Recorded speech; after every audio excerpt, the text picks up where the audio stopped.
be out of line in order if I were to talk to you for a little while about utilitarian religion and expedient Christianity? And the question that you're going to ask yourself is God an end or is he a means? And you have to decide very early in your Christian life whether you're viewing God as an end or a means. A more challenging question than this text. What is your life?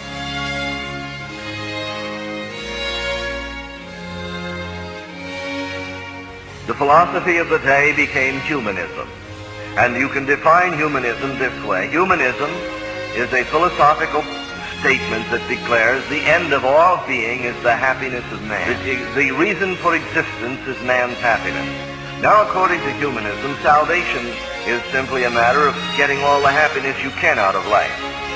This group of my people, the fundamentalists, that say, we believe in the inspiration of the Bible. We believe in the deity of Jesus Christ. We believe in hell. We believe in heaven. We believe in the death, burial, and resurrection of Christ. But remember, the atmosphere is that of humanism. And humanism says the chief end of being is the happiness of man. And so it wasn't long until we had this that the fundamentalists knew each other because they said, we believe these things. They were men, for the most part, that had met God. But you see, it wasn't long until, having said these are the things that establish us as fundamentalists, the second generation said, this is how we become a fundamentalist.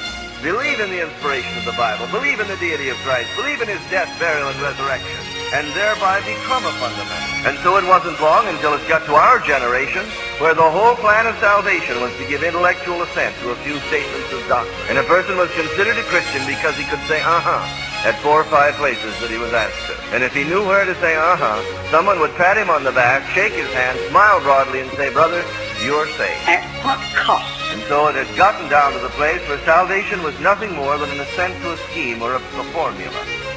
And the end of this salvation was the happiness of man, because humanism has penetrated. And so if you were to analyze fundamentalism in contrast to liberalism of 100 years ago as it developed, it'd be like this. The liberal says the end of religion is to make man happy while he's alive. And the fundamentalist says the end of religion is to make man happy when he dies. We're still paddling on the edge of the ocean of the possibilities of grace. Put a holy dissatisfaction in us tonight. Until we find it something like this. Accept Jesus so you can go to heaven. You don't want to go to that old, filthy, nasty, burning hell when there's a beautiful heaven up there.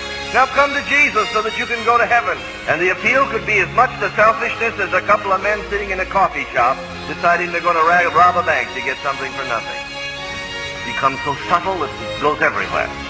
What is it? In essence, it's this.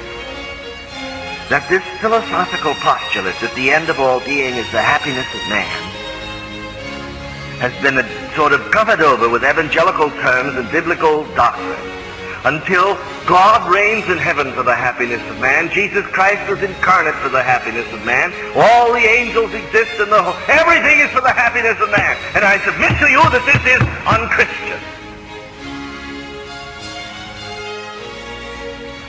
Christianity says the end of all being is the glory God.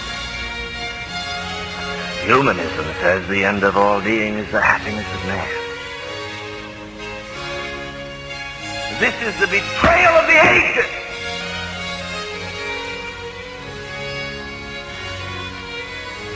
And it's the betrayal in which we live, and I don't see how God can revive it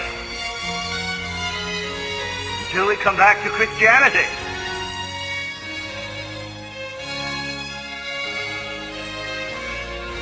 Isn't man happy? Doesn't God intend to make man happy? But as a byproduct, and not a prime product.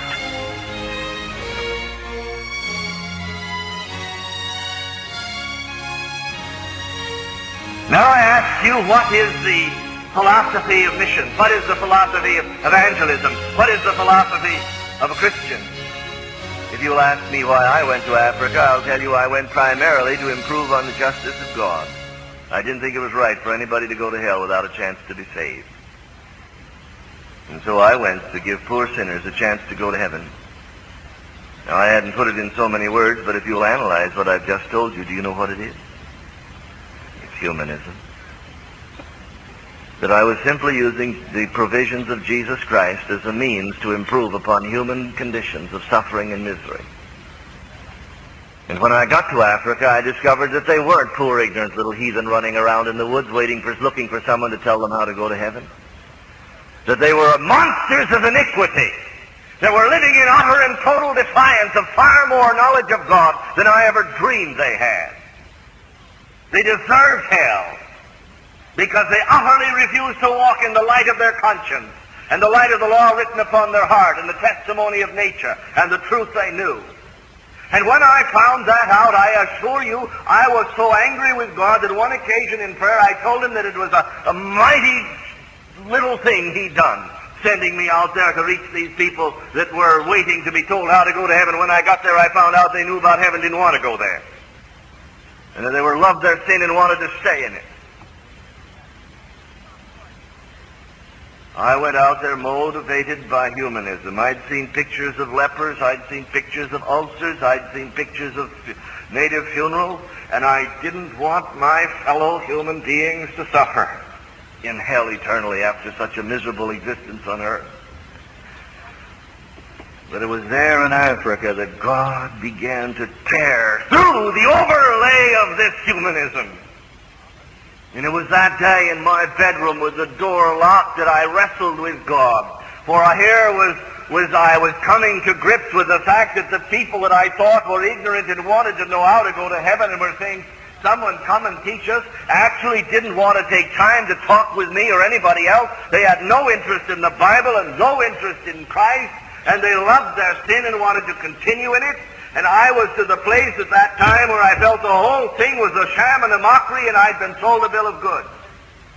And I wanted to come home.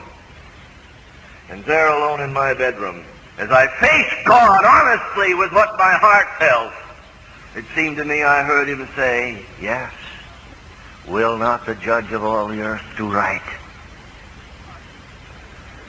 The heathen are lost. And they're going to go to hell, not because they haven't heard the gospel.